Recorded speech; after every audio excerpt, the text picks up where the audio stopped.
July August গণহত্যা আন্দোলনে ছাত্রদের রাজাকারের বাচ্চা বলেননি শেখ হাসিনা।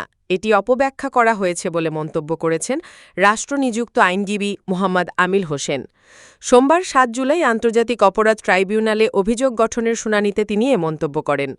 জুলাই আগস্ট আন্দোলনে সংগঠিত মানবতাবিরোধী অপরাধের মামলায় সাবেক প্রধানমন্ত্রী শেখ হাসিনা সহ ৩ জনের বিরুদ্ধে অভিযোগ গঠনের শুনানির জন্য দিন ধার্য ছিল। এদিন মামলা থেকে শেখ হাসিনার অব্যাহতি চেয়ে আদালতে শুনানি করেন স্টেট ডিফেন্সের এই আইনজীবী। আদালতকে তিনি বলেন, আসামিরা নির্দোষ, মানবতাবিরোধী অপরাধের মামলার সঙ্গে তাদের কোনো সম্পৃক্ততা নেই।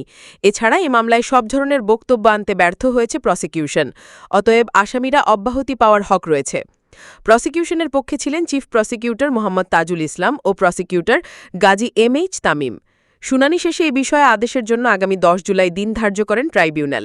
এর আগে জুলাই আগস্টের গণহত্যার ঘটনায় মানবতাবিরোধী অপরাধের মামলায় পলাতক সাবেক প্রধানমন্ত্রী শেখ হাসিনা, সাবেক স্বরাষ্ট্রমন্ত্রী আসাদুজ্জামান খান কামাল ও সাবেক পুলিশ প্রধান চৌধুরী আবদুল্লাল মামুনের বিরুদ্ধে অভিযোগ গঠনের শুনানির জন্য ১ জুলাই দিন নির্ধারণ করেন ট্রাইব্যুনাল।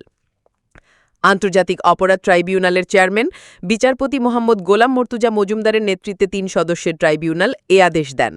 মামলার আরেক আসামি সাবেক পুলিশ প্রধান চৌধুরী আবদুল্লাল মামুন ট্রাইব্যুনালে হাজির ছিলেন। আদালতে প্রসিকিউশনের পক্ষে শুনানি করেন চিফ প্রসিকিউটর মোহাম্মদ তাজুল ইসলাম। গত ১ জুন শেখ হাসিনা সহ ৩ জনের বিরুদ্ধে ৫টি অভিযোগ আমলে নেয় ট্রাইব্যুনাল। মামলার অপর ২ আসামি হলেন আসাদুজ্জামান খান কামাল ও সাবেক পুলিশের মহাপরিদর্শক চৌধুরী মামুন। একই সঙ্গে এই মামলায় শেখ হাসিনা ও আসাদুজ্জামান কামালের বিরুদ্ধে নতুন করে গ্রেফতারি পরোয়ানা জারি করা হয়।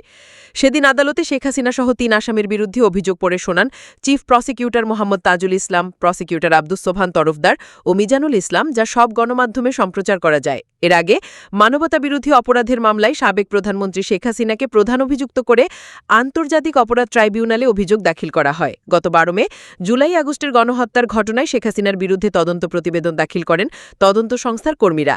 তদন্ত প্রতিবেদনে জুলাই গণহত্যার নির্দেশদাতা হিসেবে শেখ হাসিনার নাম উঠে এসেছে। গত ১৮ ফেব্রুয়ারি জুলাই আগস্টের গণহত্যার ঘটনায় শেখ হাসিনার বিরুদ্ধে তদন্ত ২০ এপ্রিলের মধ্যে শেষ করতে নির্দেশ দেন ট্রাইব্যুনাল। আন্তর্জাতিক অপরাধ ট্রাইব্যুনালের চেয়ারম্যান বিচারপতি মোহাম্মদ গোলাম মর্তুজা মজুমদারের নেতৃত্বে ৩ সদস্যের ট্রাইব্যুনাল এ আদেশ দেন। প্রসিকিউশনের সময় আবেদনের প্রকৃতি আদালতে আদেশ দেন। ট্রাইব্যুনালে প্রসিকিউশনের পক্ষে শুনানি করেন অতিরিক্ত চিফ প্রসিকিউটর মিজানুল ইসলাম। গত ১৭ ডিসেম্বর ২ মামলায় শেখ হাসিনা, ওবায়দুল কাদের সহ ৪৬ জনের বিরুদ্ধে তদন্ত ২ মাসের মধ্যে শেষ করতে নির্দেশ দেন ট্রাইব্যুনাল। বৈষম্য বিরোধী ছাত্র আন্দোলনে নিরস্ত্র ছাত্র জনতার উপর গুলি, হত্যার নির্দেশদাতা ও পরিকল্পনাকারী হিসেবে সাবেক প্রধানমন্ত্রী শেখ হাসিনা সহ অভিযুক্তদের বিরুদ্ধে আন্তর্জাতিক অপরাধ ট্রাইব্যুনালে বিচার চলছে। ছাত্র জনতার আন্দোলন ঠেকাতে আওয়ামী লীগ সরকার নির্বিচারে হত্যা চালায়, তারা প্রায় ১৫০০ মানুষ প্রাণ হারায় এ আন্দোলনে।